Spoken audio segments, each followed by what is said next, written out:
Okay. What we're going to talk about today is burglary prevention. I'm with the Cleveland Police Department Community Services Unit. My name is Sergeant Sean Cambron. I am a certified crime prevention specialist, licensed through the state of Texas. I'm also a member of the Texas Crime Prevention Association. I'm one of 3 certified crime prevention specialists that we have here at the City of Cleveland. The other 2 are Sergeant Neil Sandlin and Kobe Burris. And we're really fortunate to have it because there's not that many of them in the state. There's only about 100 to 150 certified crime prevention specialists in the state, and we have 3 of them here.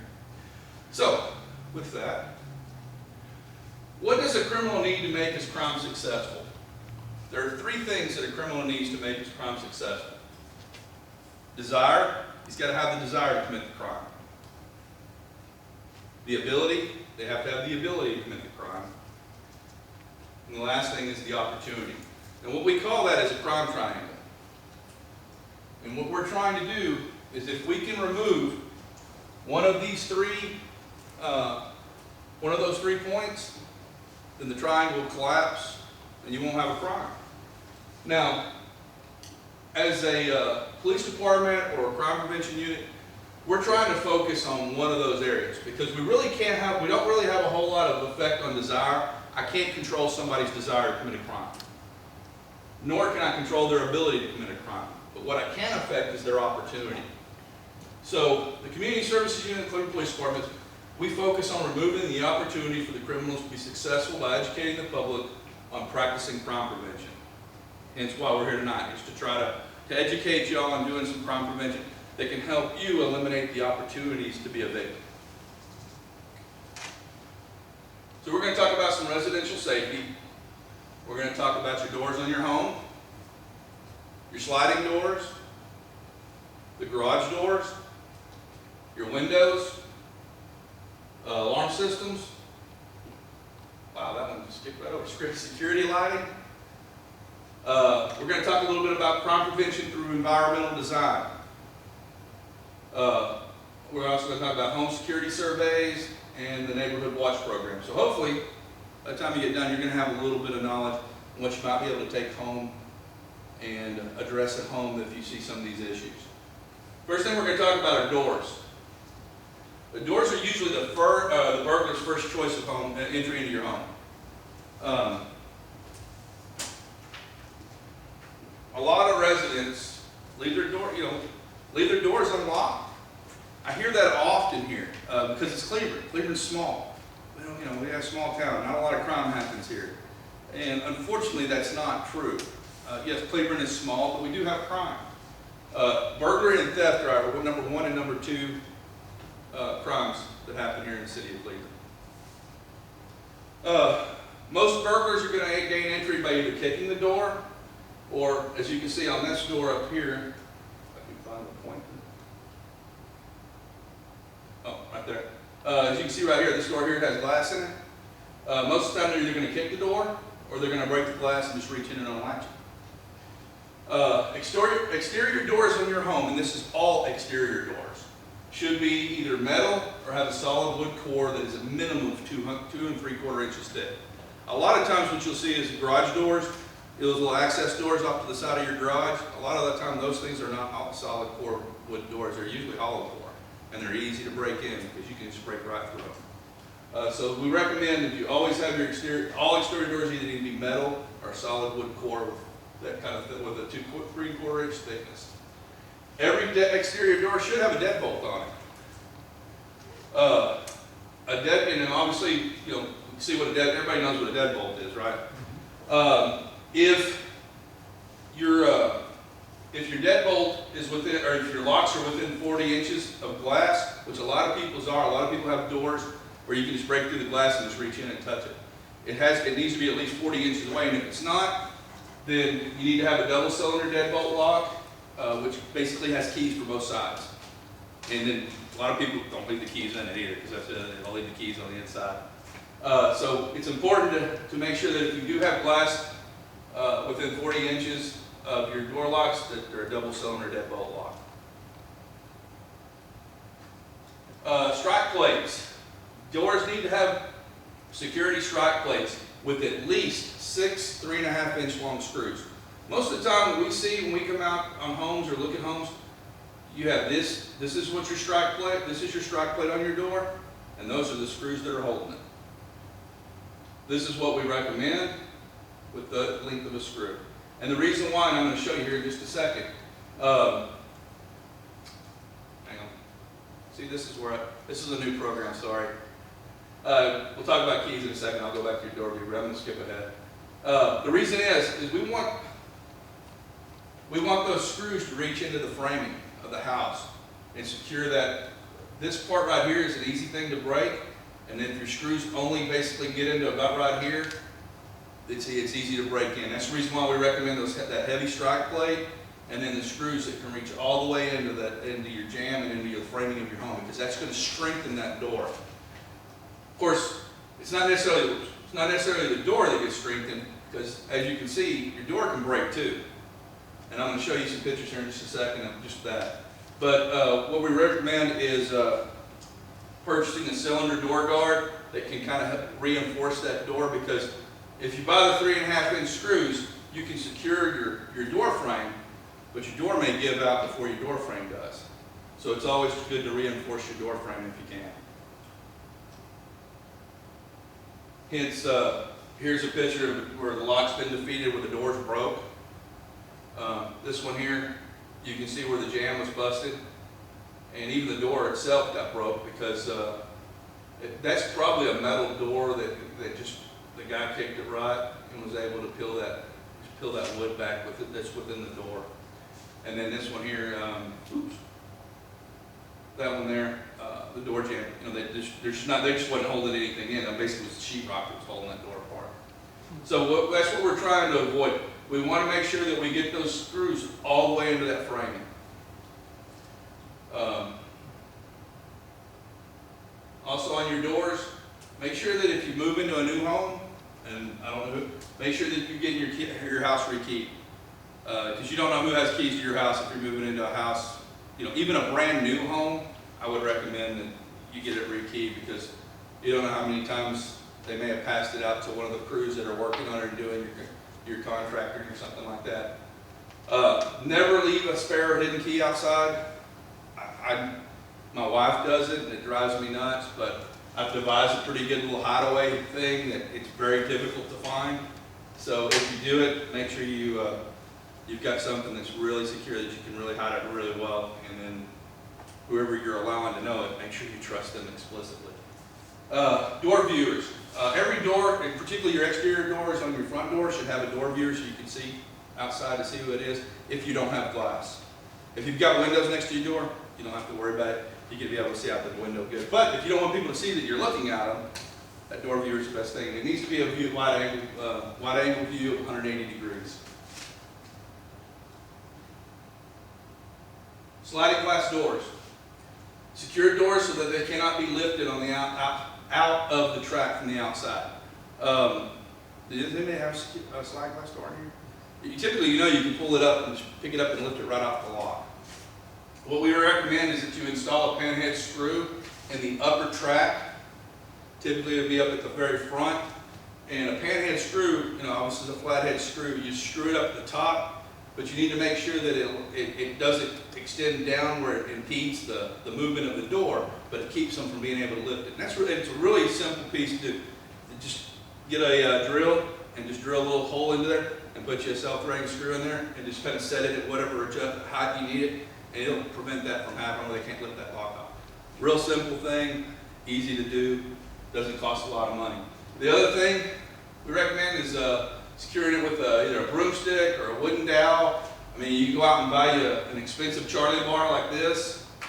Those are just simple, easy ways to keep those sliding glass doors secure. Garage doors. Make sure you remove the emergency pull cord. I guess the reason, I don't know why the emergency pull cord, so that way I guess that way somebody couldn't accidentally pull it and somebody can just come up there and roll your door up. That would be my best guess. Mine's on mine. I don't remove mine, but then again, I also make sure that it's not pulled. If it doesn't, your garage door is not going to work anyway. If you have a good garage door, if you're using garage door system. If you're going to be out of town or you're going to be gone for extended times, recommend that you install a padlock on the track. Just put it up above one of the wheels in between one of the little grates. If you look out there, you'll see, and that'll keep people from being able to lift it. Sometimes those locks that are already, those little twist locks that are already fastened to your garage, a lot of people take those off when they get a garage door opener because they don't want it taking a chance on locking that.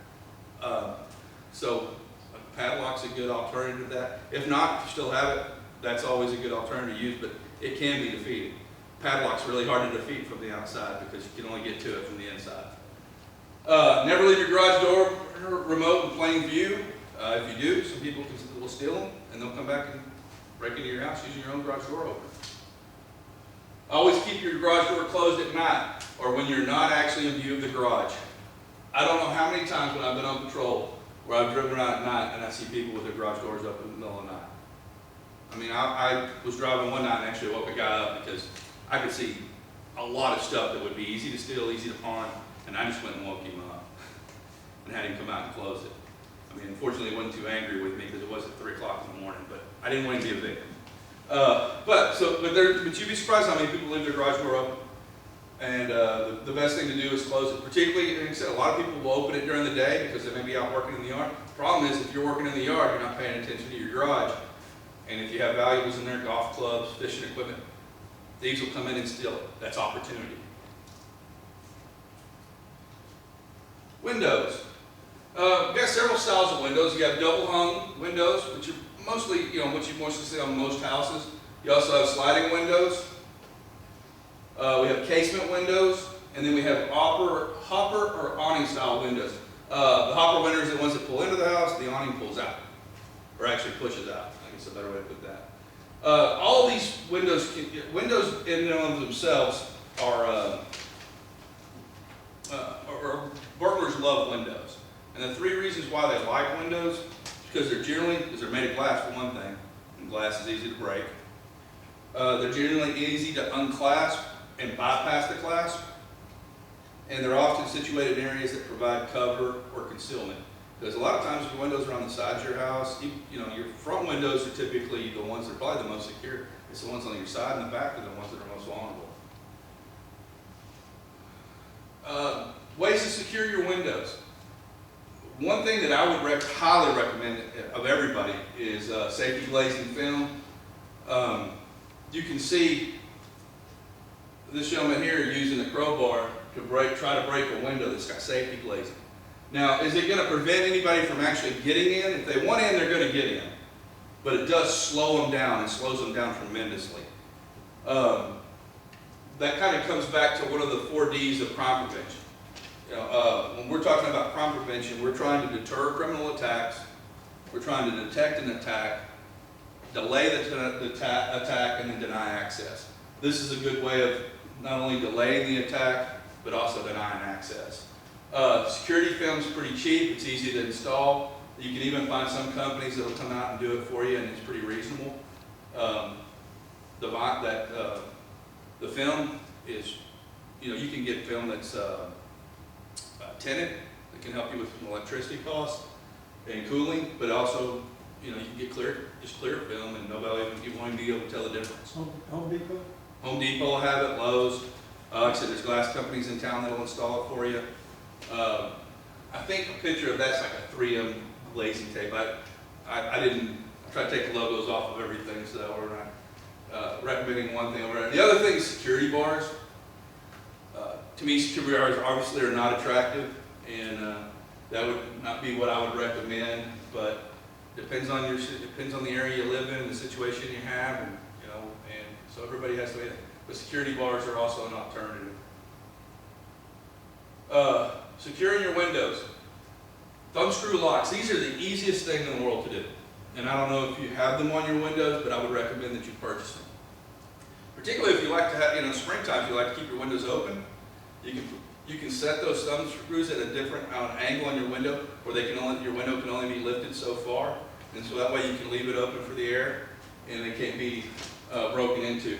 But thumb screw locks are easy, they're cheap. You can pick those up at Lowe's, Home Depot, Ace, any place. And I recommend putting them on all your windows. It's just an added measure of security. If you get into a fire, they're easy it's an easy break loose, and you're able to get out the door. But it gives you that extra adage of, that extra added security. The other thing is window pin locks. Those are also, they're a little bit more difficult to install because now you're drilling into the frame of the window, and that's not for everybody. But it is an alternative, and they are very effective. Same thing on your sliding glass doors. Using pin locks on your sliding glass doors at the top to keep them from being able to move, very effective. Lighting. Good lighting is a deterrent to crime. Criminals use the darkness to conceal their crimes. We want good lighting to furnish high visibility and be low glare. Ideal good lighting reproduces daylight lights. And with today's lighting, sorry, I just drew a blank on the type of lighting I was about to say. Not phosphorescent. Well, hang on, I'll think about it here in a second. But we also want adequate lighting, not only to provide safety for your family, but also discourages crime. So, light's the biggest thing. Everybody, that's kind of, you want to light things up, particularly the areas around it, your entry doors. You want to be able to see people when they come up to your door. You want to be able to see your walkways to make sure that they're safe to walk out. If it's at night, you're going to your mailbox. You want to be safe. LED lighting. LED lighting is what I was thinking of. You think lights on all the time, or motion detector? If motion lights are the best. I mean, if you're electric conscious like myself, motion lights are great. Or using photocell lights, where when the sun comes up, they just turn off, or when the sun goes down, they come back on. So those are always a good thing. All sides of the home should be protected by security lighting that is located high and out of reach and is vandal resistant. Best possible location for security lighting is under the eaves of your home, at the corners. This makes ground level assault more difficult. Obviously, if you put it on the corners, you can light. You just need 2 lights to be able to light up the entire side of your house. And I know a lot of people, nowadays, a lot of the builders are putting those sconces underneath there that light up the windows and keep a good amount of light up at the front, but there's usually not that much lighting around the back. So I always recommend adding as much light as you can to your backyard. Particularly, if like my house, I have a swimming pool and a pretty sizable large backyard, and I have a gazebo out there. So I have the gazebo lit that lights towards my house, and then I have lighting going out towards the gazebo and the thing. So it's pretty well lit out there. And that's not only to deter burglaries, but it's also because of safety factors. If my kids or family members or somebody are out there at night, they want to be able to see. Of course, bad things, the bugs. Lighting. Front porch lighting. Leave them on from dusk to dawn. That's what we recommend. Motion lights around the house. Those are always, they're the easiest to install and then the cheapest to get. Timers. You should have at least one light on a timer to give the impression that someone is home, especially obviously when you're not home. Good idea is move that light on, whatever light you have set up on the timer, it's a good idea to move that timer to different parts of your house. That way, if somebody's keeping an eye on your house or they're watching your house, because burglars do surveillance. They'll watch to see your patterns and stuff. And if they start seeing the same light on all the time and it never goes off, then they know that this is a timed light and that nobody's home. So if you have a tendency to just move it ever so often, it can give that impression that somebody is at home. Alarms. Important things to look for in a residential alarm system. Always try to find an alarm company that is well established and provides 24/7 monitoring. Upon installation, the company can provide the owner with a thorough knowledge of what the system can and cannot do, as well as all the details on how to operate it. Our biggest, 99% of all the alarm calls we have are false, and probably 70 to 80% of those is operator error. They didn't know how to operate the alarm. They didn't know how to shut it off, or they don't remember their code. So it's important that you find a company that's well established and that can provide you with thorough knowledge on how to operate it. An alarm system must have a reliable power system. Typically, most alarm systems are run off the household electric power. but it's always important that it has an emergency backup battery. Because if your lights get shut off, you still got an alarm that's working. They also need to be tamper resistant. You don't want to be able to cut lines and turn off your alarm from the outside or anything. They need to have a visual or audible signal to alert homeowner of a malfunction, and most do. If it doesn't, when you try to program your code and it's not working, it'll tell you, it'll give you feedback and do something, but some don't. And so it's important that you have one that does tell you when there's malfunctions. Sometimes there's a malfunction in the system. If you set the alarm, there may be a foil broke, or you may have a bad connection, and a lot of the better alarms will give you that feedback. Hey, you've got a connection problem at your back door, or whatever zone that may be. You want a company that can provide a warranty on all installation and parts for at least a year. Installation companies should have it as a part of the contract. They should agree to provide service and repairs on a prompt basis. I would recommend, if they're not willing to stand behind their work and they're not willing to come out and fix it, then I wouldn't do business with them. Oops, before I get into this one, a little extra about alarms. My recommendation is to get glass breakage on your windows. Not only because most of the time, most alarms will come with sensors for when things, when the door's open or your alarm or the window gets lifted. A lot of times they don't put glass breakage on that. Glass breakage to me is probably one of the more important things to have, as opposed to just the lifting of the door. Glass breakage can usually, as soon as they get a glass breakage, they're calling us, and we know something's going on long before they've already lifted the window and gotten in. Motion sensors are obviously good, but the thing is that's after they've intruded into your home. So what we're trying to do is, the quicker we can get the response, the quicker we have a chance of getting out there and finding out what's going on. But glass breakage alarms on your windows are really good, and obviously the motion sensors. Crime prevention through environmental design. What this deals with is basically taking the design of your home, the way your shrubs, your trees, the aesthetics of how your house may be laid out, and using that to deter criminals just through the design of your landscaping in your home. So just kind of a quick overview of this. Shrubs and bushes, if you have them within 4 inches of your sidewalk or your driveway, etc., they need to be maintained at a height of no more than 2 inches. 4 to 8 feet from the walk and drive, they're no higher than 4 inches. Ground plants that are under your windows, they need to be below the windowsill. I don't know how many times you go out there and you can see, you've got bushes that are this high that completely cover the window. And that allows for people to get back there and hide. It also, during the daytime, it makes easy access.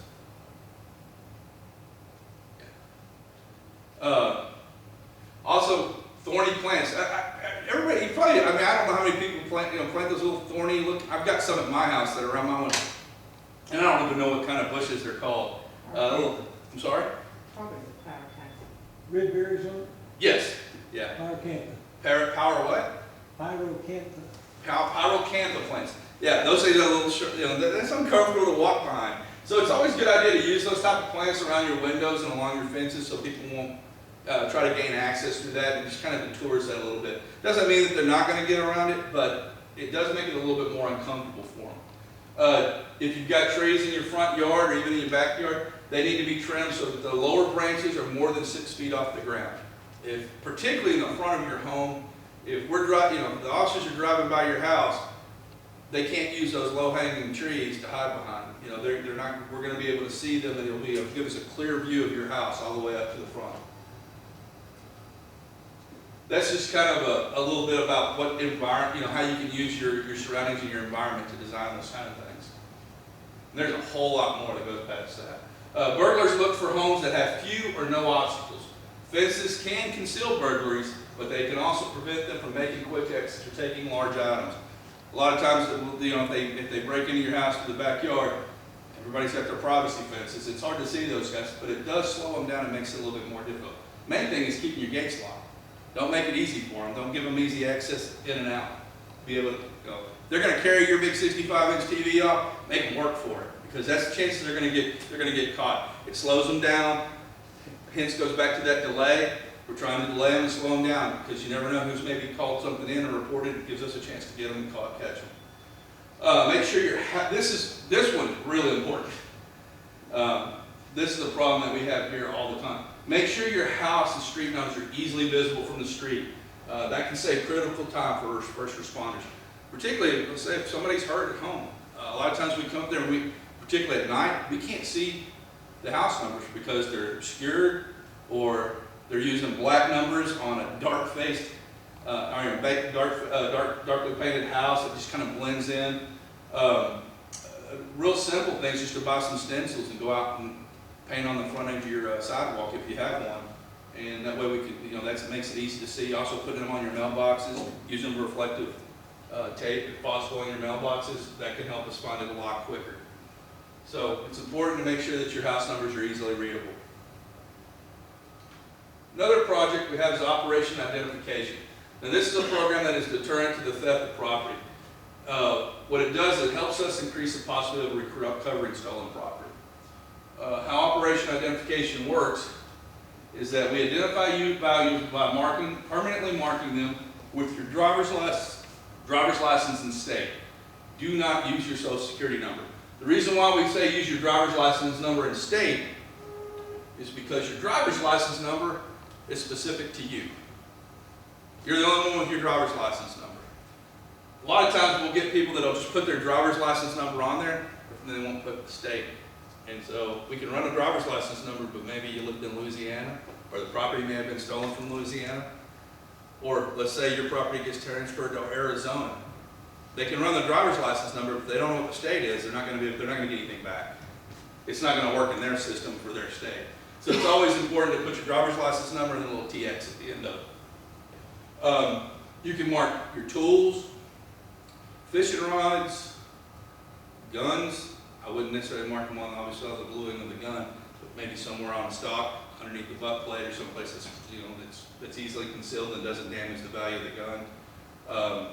Obviously, the easiest way is to record all your serial numbers. If the identity for marking your valuables, if you don't have, it's easier if you have your serial numbers, but then again, some things don't, like particularly tools and your fishing equipment, things like that, don't have serial numbers, so it's always good to use the driver's license with your state. But record your serial numbers. You can use leadsonline.com. They will do it for free and hold that information on correct. Yeah, Leads Online, you can actually go on Leads Online and list out all your serial numbers. I think we'll even take pictures. You can upload pictures of the items, and they will keep that on their system for free. And if you ever have anything that's ever stolen, or any of that property that's ever stolen, all you have to do is go back on Leads Online, log in with your information, and hit print, and it'll print a sheet with that information. You can hand it straight to the police officer who can do that. I used to work property crimes, so I can tell you it's hard to recover. The reason why is because most people don't have their serial numbers.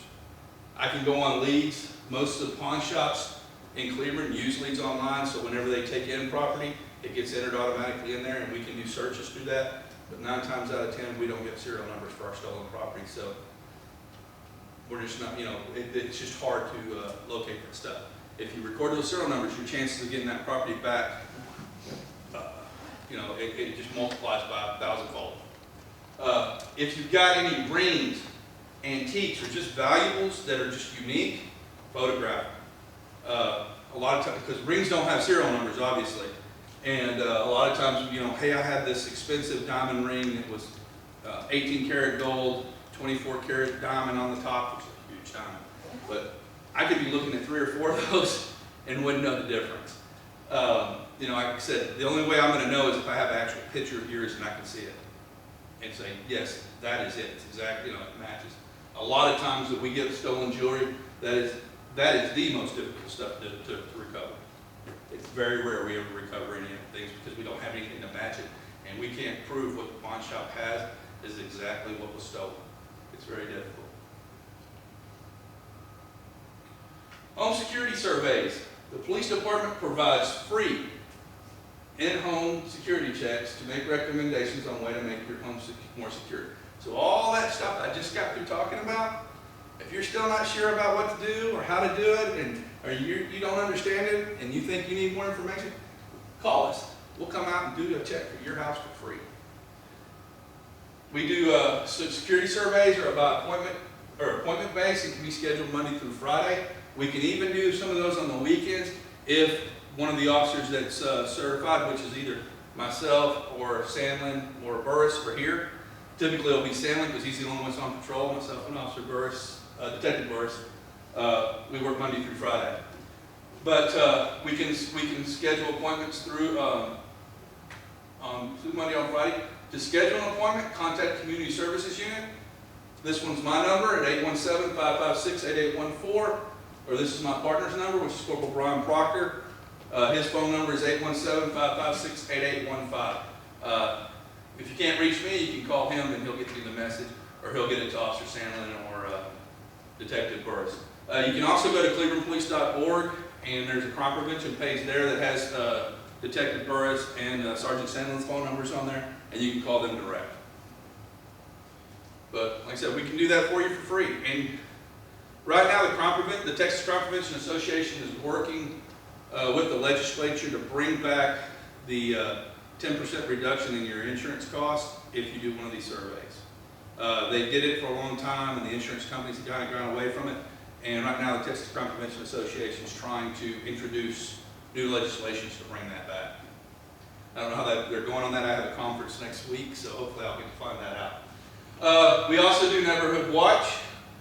Neighborhood Watch is a program based on neighbors caring about neighbors. I mean, it's really as simple as that. It's just getting out to know your neighbors. I mean, nowadays, in the year the 21st century, really nobody knows who their neighbors are. Back in the 50s and the 40s, everybody knew who lived behind them, across the street, catty corner from them, maybe even two doors down, who knows, but everybody seemed to know who they are. Nowadays, nobody seems to know who their neighbors are. They don't get out and socialize with them. Everything's kind of done through Facebook and stuff like that, which comes down to the next one, nextdoor.com. It's the 21st Century Neighborhood Watch. Nextdoor, I'm going to talk about each one of them here in just a second. But Neighborhood Watch, let me get back to that, is a program of residents working together, and I kind of already discussed it. I really jumped ahead. But what it is, it helps the neighborhood discuss what's going on in their neighborhood. Neighborhood Watch that's a little bit more time-based, and like I said, you've got to have your neighbors be involved with you. You just can't be your own neighborhood watch by yourself. It's important. That's the whole point of it. Is getting all your neighbors to work together, wherever your neighborhood may be, or whatever you may designate as your neighborhood. I'm going to jump right into the nextdoor.com because that is, like I said, the 21st Century Neighborhood Watch. It's a private social network for you, your neighbors, or your community. It's the easiest way for you and your neighbors to talk online and make all your lives better, and it's free. It's easy to go on nextdoor.com. It's free to sign up for. People that use nextdoor.com can quickly get the word out about crimes going on in their area, break-ins, car thefts, car burglaries. Maybe the police raided a house down the road and everybody wants to talk about it. It's a good way to share information. You can organize neighborhood watch groups or just neighborhood gatherings. If you just wanted to have some kind of gathering in your neighborhood. You can look for lost pets. You can use it to help find babysitters, plumbers, lawn service, trustworthy people that can come out because people can share information. The mission of Nextdoor is to use the power of technology to build stronger and safer neighborhoods. It's just like Neighborhood Watch, except this is Facebook. The great thing about Nextdoor is very private. So not the only people that get to see what's being posted on Nextdoor is those who have been allowed into your community. However that's been set up. There's several that are already set up here in Cleveland. There are a couple that are really active, but several that are not. So I've been really pushing this. I think this is a good thing. The police department, we're on Nextdoor. I'm often trying to put information out, especially if we get some crime trends going on in a certain neighborhood that's already on Nextdoor. I'll post that up for anybody that's on Nextdoor to see. If you are on Nextdoor and you're on your own community, I can't see what's going on there. Now everything that I post to the whole group. That means every Nextdoor community that's set up in Cleveland, they get to see anything and everything I post, but I don't get to see your post. The only way I even get any feedback, somebody looks at it and goes, hey, thanks for posting that. But it's new, and it's been used a lot up in the Metroplex, and I'm hoping to really see it take off here. The police department, we just set up recently on it within maybe the last 6 months, 8 months. So we haven't been on it very long, but we're trying to utilize as much as we can, or at least I am. In conclusion, key to your security is summed up in one word: it's vigilance. We have to be vigilant. A vigilant person is somebody who keeps their eyes and ears open and are willing to get out and get engaged in their community and be involved. And that's really what we need. You can't, as much as we would like to believe that the police can do everything, we can't. It takes a community to police a city. Sir Robert Peel said that the police are the public and the public are the police. And we have to work together to police our entire community. So it's important that we have, you guys on board, and that you're doing what you can on your end to secure your homes, be vigilant in your private lives when you're walking out and being safe, but also reporting things when you see them. So if you see something, report it.